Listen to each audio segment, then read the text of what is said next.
Knowledge exchanges are a vibrant part of AFI's membership network, creating opportunities for policymakers to connect and learn from their peers, and so develop their own policy solutions. Through the visits, members have travelled across borders to see and learn firsthand on topics such as agent banking and consumer protection, stimulating new thinking for the visitor and host alike. The Global Policy Forums allow a platform for knowledge exchange participants to reconnect and share their learning with the wider AFI membership.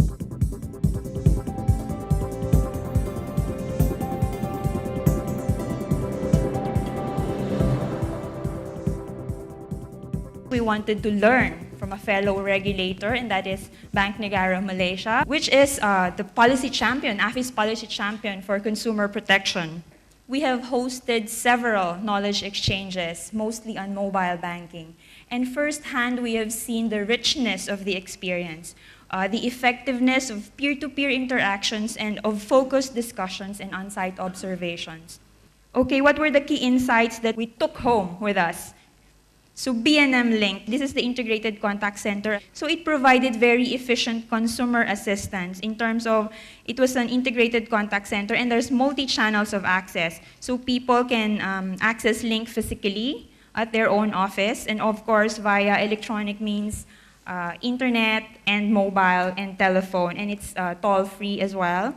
So there's also an efficient allocation of human resources and investment in appropriate infrastructures. What impressed us also is the parallel collaboration with bank associations. Another key insight that we gathered is the disclosure in standards, which embedded a culture of transparency and fair consumer treatment in Malaysia's financial institutions. We are also proposing in 2011 to formulate a national framework for financial inclusion, which should incorporate consumer protection and financial education.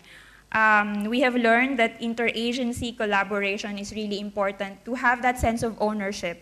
And so we would like to sort of initiate this stakeholder collaboration and create this national framework.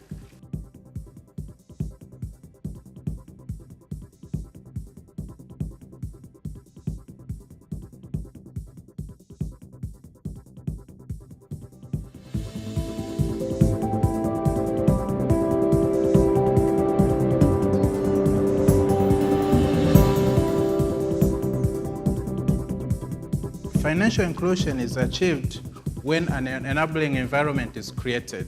Because of the lessons which we learned, we went straight and we reviewed the guidelines which we had in place. Before going to the Philippines, we had the guidelines for electronic payment schemes. So it was high time for us to go and review to incorporate the lessons which we had learned before. At this juncture, we have developed and we are in the final stages of adapting the regulations which we are going to share with our stakeholders for the purpose of enhancing our regulatory framework. Since the knowledge exchange to the Philippines, which we did in April this year, we managed to maintain contact with BSP when it comes to issues of operational and day-to-day working.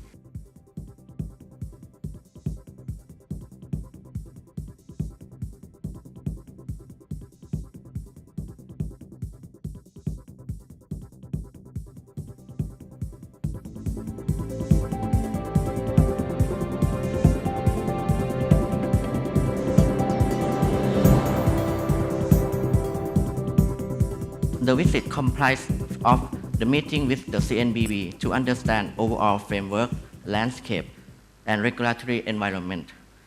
Second, the visits to microfinance institutions to understand their business model, scope, strategy, risk management, control issue and challenges. Turning to the resulting outcome of the study visit, with all the policy insight captured, we were able to recommend some key considerations for the banking agent policy in Thailand.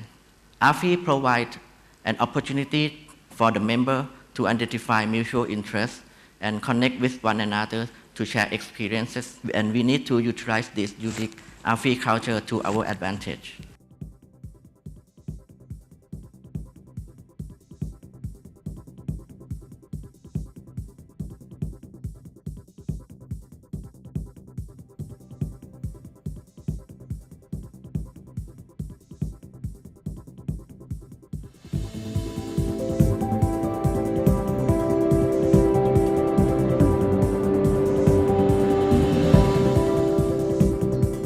as a central bank, we needed to address what kind of model would work for Kenya, the legal and regulatory framework, the success factors. What are the success factors and what are the challenges? And given that we needed again to move with speed, we then considered a knowledge exchange to fast track development of this framework. And we then began engaging directly with the Central Bank of Brazil and the National Financial Inclusion Platform of Colombia, represented here by Mr. Moya, to clearly define our expectations on all sides, which is very, very critical. We were interested in a project that the Central Bank of Brazil is undertaking, a strategic financial inclusion project. So they spent half the morning explaining that to us in that seminar. We spent that afternoon explaining to them mobile financial services. How have mobile financial services developed in Kenya? So it was a two-way exchange. The same case with Colombia.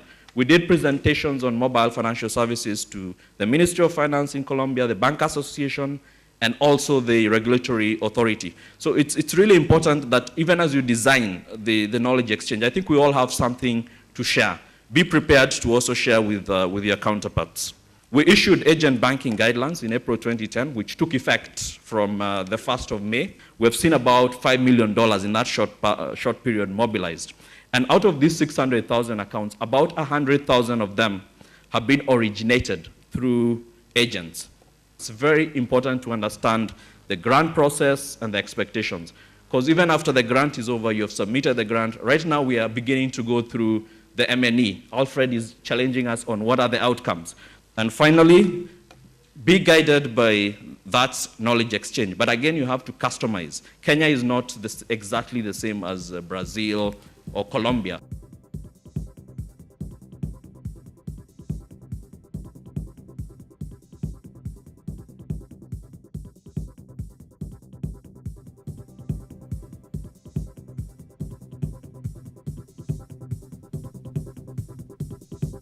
Knowledge exchanges are a successful example of AFI's belief in the power of storytelling to drive the policy-making process. Participants do not go to adopt wholesale solutions, but rather to understand the innovations, process, and priorities of their counterparts. For both host and visitor delegation, the experience has been shown to create a strong two-way connection to inspire and inform their goals in financial inclusion. 11 exchanges have been undertaken to date, and more are being planned for the future. For more information on applying for a knowledge exchange, please visit the AFI website.